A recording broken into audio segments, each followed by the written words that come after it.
নমস্কার বন্ধুরা, শম্পার পাঁচফোড়নের গল্প রান্নাঘরে আপনাদের স্বাগত জানাই। আশা করি সবাই ভালো আছেন ও সুস্থ আছেন।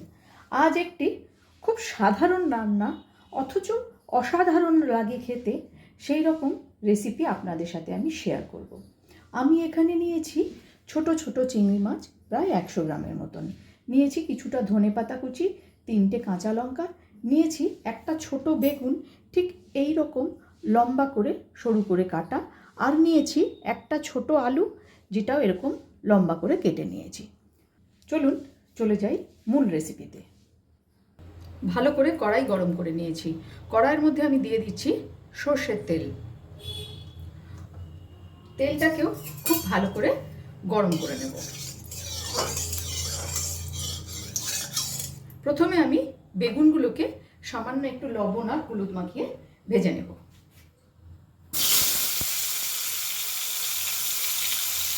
গ্যাসের ফ্লেমটাকে কিন্তু হাইতেই রাখলাম।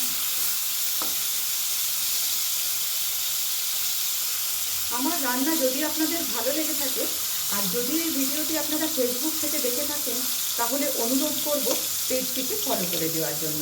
আর যদি ইউটিউব থেকে দেখে থাকেন, তাহলে অনুরোধ করব চ্যানেলটিকে সাবস্ক্রাইব করে পাশে থাকা বেল আইকনটি অবশ্যই প্রেস করবেন, যাতে আমি কোনো নতুন রেসিপি দিলে আপনাদের কাছে নোটিফিকেশন পৌঁছে যায়।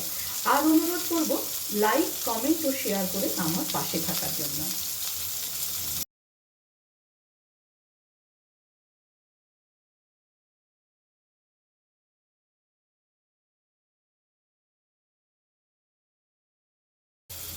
বেগুনটা খুব ভালো করে ভেজে নিয়েছি, এখন এটা আমি নামিয়ে নিচ্ছি। ওই একই কড়াইয়ের মধ্যে আমি আর একটু সর্ষের তেল দিয়ে দিলাম। এই রান্নাটা কিন্তু প্রায় বিনা মশলাতেই তৈরি হবে। দিয়ে দিচ্ছি হাফ চা চামচ পরিমাণ গোটা জিরে।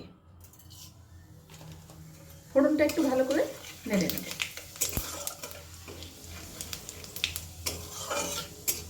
ফোড়নটা ভালো করে নেড়ে নিয়েছি। এবারে দিয়ে দিচ্ছি কেটে রাখা আলু। আলুগুলোকে হাই ফ্লেমে একটুখানি লাল লাল করে ভেজে নেব।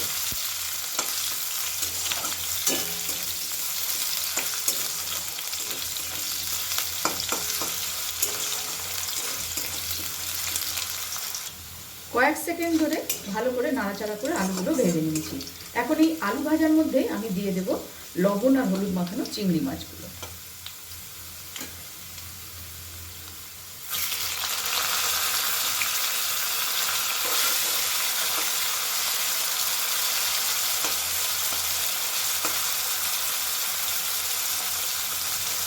চিংড়ি মাছগুলো একটু নাড়াচাড়া করে নেব।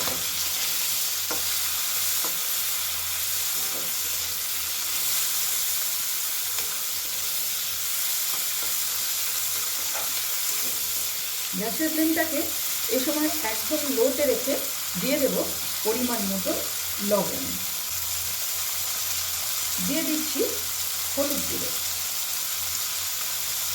আর দেব লঙ্কা গুঁড়ো। ব্যাস, এইটুকু মশলাই এর মধ্যে আজকে যাবে,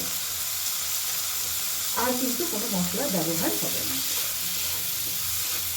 ভালো করে একসাথে সব কিছু মিশিয়ে নেব। খুব সামান্য পরিমাণ একটু জল দিয়ে দেব, যাতে মশলাটা পুড়ে না যায়।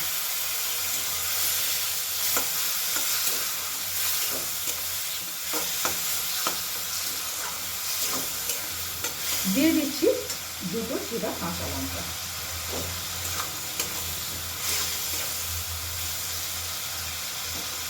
সামান্য পরিমাণ দেব চিনি।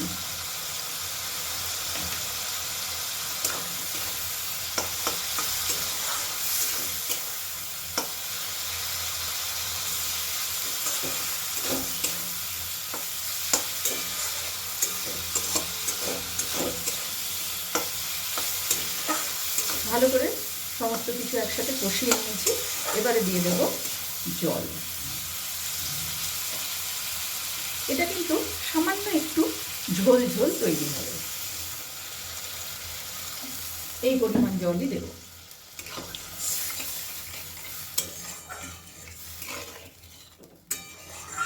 এবারে ভেজে রাখা বেগুনগুলো এর মধ্যে আমি দিয়ে দিচ্ছি।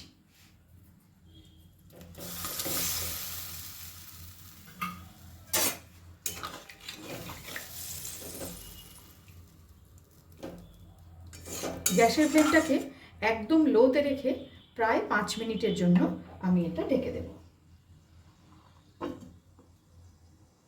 ফিরে এলাম 5 মিনিট পর।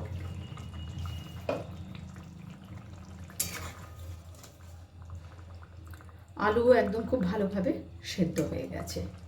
এবারে দিয়ে দেবো ওপর থেকে বেশ কিছুটা পরিমাণ ধনেপাতা। এখানে কিন্তু ধনেপাতার পরিমাণটা একটু বেশি দিতে হবে।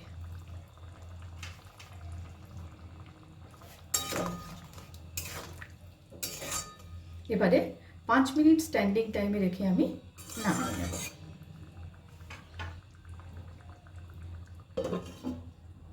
ছোট চিংড়ি মাছের একটি দারুণ রেসিপি আজ আমি আপনাদের সাথে শেয়ার করলাম।